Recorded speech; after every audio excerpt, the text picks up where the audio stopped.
Hi students, इस tutorial में हम स्टडी करने चल रहे हैं क्लासिफिकेशन ऑफ इंडस्ट्रीज़। और इसके पहले हम पढ़ चुके हैं कि आइडियल लोकेशन किसी भी इंडस्ट्री का किन फैक्टर्स पे डिपेंड करता है।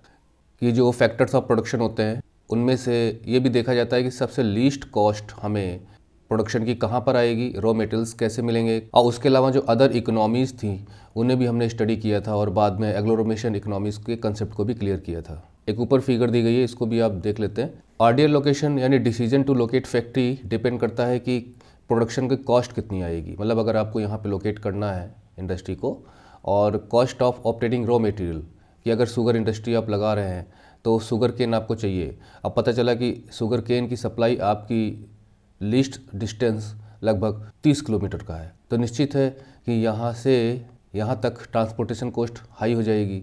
लेकिन अगर हम वहाँ पे इंडस्ट्री लगाते हैं जहाँ पर शुगर केन की सप्लाई अच्छी खासी है और नज़दीक ही मिल जाती है, तो ऐसी स्थिति में ट्रांसपोर्टेशन कॉस्ट कम होगी। तो रॉ मटेरियल प्राप्त करने की क्या कॉस्ट आएगी, टोटल कॉस्ट ऑफ प्रोडक्शन क्या होगा, और जो प्रोडक्शन हो जाएगा तो उसे हमें डिस्ट्रीब्यूट करना है, मार्केट तक पहुँचाना है, अदर डेस्टिनेशन तक पहुँचाना है, तो उसकी कॉस्ट कितनी आएगी। तो कुल मिला के हम ये देख रहे हैं कि ट्रांसपोर्टेशन कॉस्ट बहुत मैटर करती है, तब जाके एक डिसीजन होता है फैक्ट्री को लोकेट करने का। यहाँ पे हम क्लासिफिकेशन पढ़ रहे हैं कि इंडस्ट्रीज़ को हम उनके डिफरेंट क्राइटेरिया के आधार पर हम उन्हें क्लासीफाई कर सकते हैं, जैसे उनका रोल क्या है या वो प्रोडक्शन किन चीज़ों को करते हैं, इन्वेस्टमेंट कितना है वहाँ पे कैपिटल का, एटसेट्रा। तो list the various manufacture products you use in your daily life such as. अब आप अपने आसपास देखिए कि आप या क्या क्या यूज़ करते हैं हमारे डेली लाइफ में, जैसे ट्रांजिस्टर्स हैं, इलेक्ट्रिक बल्ब्स हैं, वेजिटेबल ऑयल है, सीमेंट है, ग्लासवेयर है, पेट्रोल है, मैचेज है, स्कूटर्स है, ऑटोमोबाइल है, मेडिसिन है, etcetera. If you classify the various industries based on the particular criterion, then we would be able to understand their manufacturing better. तो classifications हमें अंडरस्टैंडिंग को बेटर करते हैं। तो उन्हें हम सबसे पहले तो स्टार्ट करते हैं कि on the basis of raw material, कि कोई भी इंडस्ट्री हमने इस्टेब्लिश की है तो किन रॉ मटेरियल का यूज़ करती है, उसके आधार पे भी हम एक क्लासिफिकेशन कर सकते हैं। तो जो इंडस्ट्रीज़ एग्रो प्रोडक्ट्स को यूज़ करती हैं, मतलब जो एग्रीकल्चर सेक्टर में जो खेतों में उत्पन्न होते हैं उनको रॉ मटेरियल के तौर पे यूज़ करती हैं, जैसे कॉटन है, वूलन है।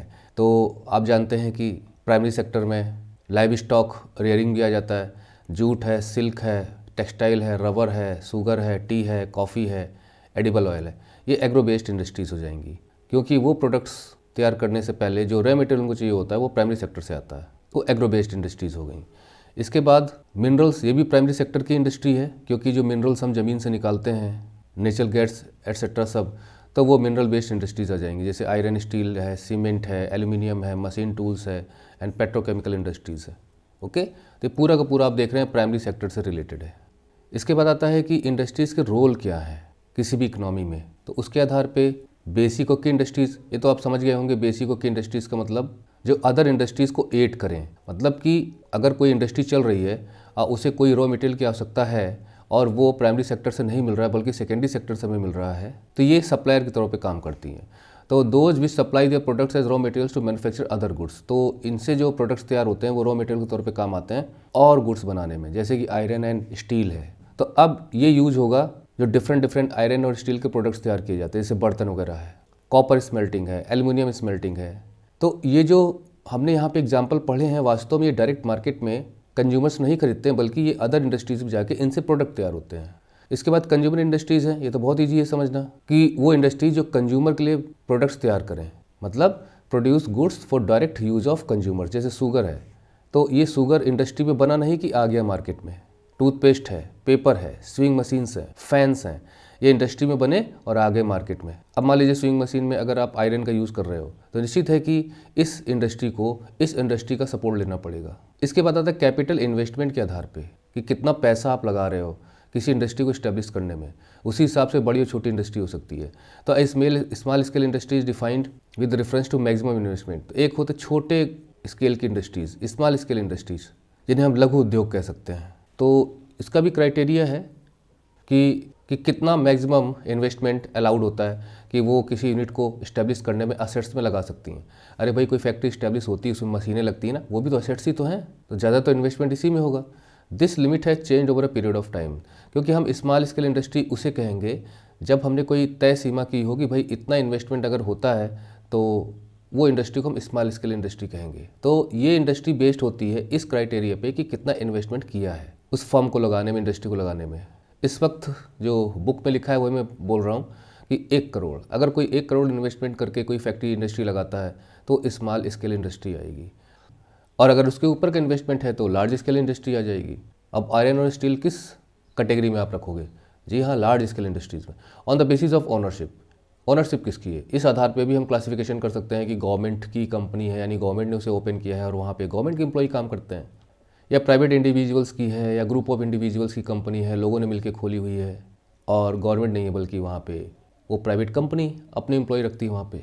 तो उस आधार पे पब्लिक सेक्टर, यानी कि जिसे गवर्नमेंट एजेंसीज चलाती हैं, जैसे भेल है, सेल है, भारत हैवी इलेक्ट्रिकल्स लिमिटेड और steel authority of India limited. ध्यान रहे कि यहाँ पे हम मैन्युफैक्चरिंग इंडस्ट्रीज़ पढ़ रहे हैं। अगर यहाँ पे हम बैंक का उदाहरण देते हैं तो ठीक नहीं होगा गवर्नमेंट के बैंक का, क्योंकि वो सर्विस सेक्टर में आता है। इसका प्राइवेट सेक्टर, ये सब ऑलरेडी हम पढ़ चुके हैं इकोनॉमिक्स में कि इन्हें मतलब these are owned by and operated by individuals और a group of individuals. TISCO है, Tata iron and steel company limited, Bajaj है, auto limited, Bajaj auto limited है, डाबर इंडस्ट्रीज़ है। अगर यहाँ पे डाबर इंडस्ट्रीज़ को आपने लिया है तो यहाँ पे पतंजलि प्रोडक्ट्स को भी ले सकते हैं, दिव्या फार्मेसी लिमिटेड। इसके बाद आता है जॉइंट सेक्टर। जॉइंट सेक्टर में दोनों शामिल होते हैं, यानी जॉइंट सेक्टर इंडस्ट्रीज़ जिस साझा मिलकर उद्योग लगाए जाते हैं तो jointly run by the state and individuals. उसमें स्टेट भी शामिल होता है और इंडिविजुअल्स शामिल होते हैं, और ग्रुप ऑफ इंडिविजुअल्स, जैसे oil India limited is jointly on by public and private sector. और वास्तव में होता क्या है कि मान लीजिए कि ऑयल इंडिया लिमिटेड को ही हम ले लेते हैं, ठीक है। तो ऑयल इंडिया लिमिटेड गवर्नमेंट ने ओपन की और 100% शेयर उसके पास हैं। बाद में उसने इसमें से शेयर को डिसइन्वेस्टमेंट करना शुरू कर दिया कि भाई अब इसमें से 40% शेयर लोग खरीद सकते हैं और 60% गवर्नमेंट के पास रहेंगे। तो जॉइंट सेक्टर की कंपनी हो जाएगी। इसके बाद आता है कोऑपरेटिव सेक्टर, और ये बहुत इंपॉर्टेंट है। ये कोऑपरेटिव्स अच्छा वर्क करें तो किसी भी इकोनॉमी के लिए बहुत अच्छा होता है, क्योंकि इसमें लोगों को रोजगार मिलता है। Cooperative sector industries are owned and operated by the producers और सप्लायर्स ऑफ रॉ मटेरियल्स। पहली बात तो कोऑपरेटिव का मतलब होता है सहकारिता, मतलब कि जो प्रोड्यूसर्स होते हैं, चीज़ों को प्रोड्यूस करते हैं, यानी जो सप्लाई करते हैं। जैसे मान लीजिए कोई शुगर इंडस्ट्री है और वो कोऑपरेटिव सेक्टर में काम कर रही है, तो उसमें क्या होगा कि शुगर इंडस्ट्री को लगाने वाले और जो गन्ना है किसान जो ले जाके वहाँ पे सप्लाई करेंगे, यानी प्रोड्यूसर्स, जिन्हें हम सप्लायर्स भी कह सकते हैं, प्रोड्यूसर्स और सप्लायर्स ऑफ रॉ मटेरियल्स, और इसके अलावा जो भी वर्कर्स काम करेंगे वो सब मिलकर इस इंडस्ट्री को चलाएंगे। ये इंडस्ट्री सबकी होगी और जो भी प्रॉफिट होगा उसे सब शेयर करेंगे उनके कंट्रीब्यूशन के प्रोपोर्शन में। मीन्स कि they pool in the resources, वे रिसोर्सेज खुद इकट्ठा करते हैं सब लोग मिलके, इसलिए प्रॉफिट्स भी शेयर करते हैं, और अगर घाटा हो जाता है तो भी लॉसेस को भी शेयर करते हैं प्रोपोर्शनेटली। जैसे कि शुगर इंडस्ट्री है, महाराष्ट्र में शुगर इंडस्ट्री कोऑपरेटिव सेक्टर में अच्छी खासी वर्क करती है। कोयर इंडस्ट्री है केरला में, क्योंकि वहाँ पे नारियल वगैरह होता है तो उसके ऊपर का जो होता है ना पार्ट, उससे रस्सियाँ बनाना, मैट बनाना, ये सारी चीज़ें होती हैं, तो कोयर इंडस्ट्री हो गई। पता चला कि आप 50 लोगों ने मिलकर, या मान लीजिए हम कम कर देते हैं इसको, 5 लोगों ने मिलकर कुछ पैसा इकट्ठा किया, कोई इंडस्ट्री स्टार्ट की। उसके बाद आपने कहा कि इसमें जो लोग जुड़ते जाएंगे सब इसी इंडस्ट्री का हिस्सा होते चले जाएंगे और सब कुछ ना कुछ कंट्रीब्यूट करेंगे। ये बढ़ते बढ़ते बढ़ते बढ़ते काफ़ी बड़ी इंडस्ट्री हो सकती है। और कौन चला रहा है? कोई एक व्यक्ति नहीं चला रहा, जितने लोग इसके मेंबर हैं सब मिलकर चला रहे हैं, एक दूसरे की सहायता से चल रही है, सहकारिता। अमूल इसका बहुत अच्छा एग्जाम्पल है। इसके बाद आता है कि जो प्रोडक्शन होता है वो कितना बल्कि है, कितना भारी भरकम, उसके वेट के आधार पे। तो बल्कि रॉ मटेरियल भी हो सकता है, या जो गुड्स वो प्रोड्यूस करती वो भी, उसका भी वेट इसमें शामिल है। तो इसमें आ जाएंगे हैवी इंडस्ट्रीज़ यानी भारी उद्योग, और इसमें आयरन एंड स्टील है, क्योंकि इनका जो रॉ मटेरियल होता है वो मिनरल्स होते हैं, वो भी बल्कि होते हैं और प्रोडक्ट भी बल्कि होता है। लाइट इंडस्ट्रीज़ यानी हल्के उद्योग, जो कि लाइट रॉ मटेरियल्स यूज़ करते हैं और लाइट गुड्स प्रोड्यूस करते हैं, जैसे इलेक्ट्रिकल गुड्स इंडस्ट्रीज़, ये लाइट इंडस्ट्रीज़ हो गई। लेकिन ध्यान रहे, इनका रॉ मटेरियल सेकेंडरी सेक्टर से भी मिल सकता है।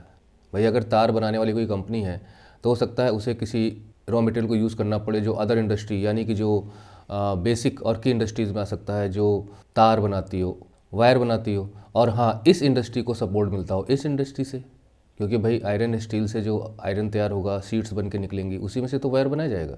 जब कंस्ट्रक्शन होता है घरों में, देखिए लोहे की छड़ें यूज होती हैं, वो कहीं ना कहीं आयरन एंड स्टील इंडस्ट्री से ही तो उस इंडस्ट्री को सपोर्ट मिलता होगा जो इसको तैयार करती होगी। तो इस तरह से क्लासिफिकेशन हम लोगों ने देखा। तो ये ट्यूटोरियल यहीं खत्म होता है। एग्रो बेस्ड इंडस्ट्रीज़, ये सब हम अगले ट्यूटोरियल पार्ट में लेंगे। Thank you for watching the video tutorial. See you in the next video. Till then study well and take care.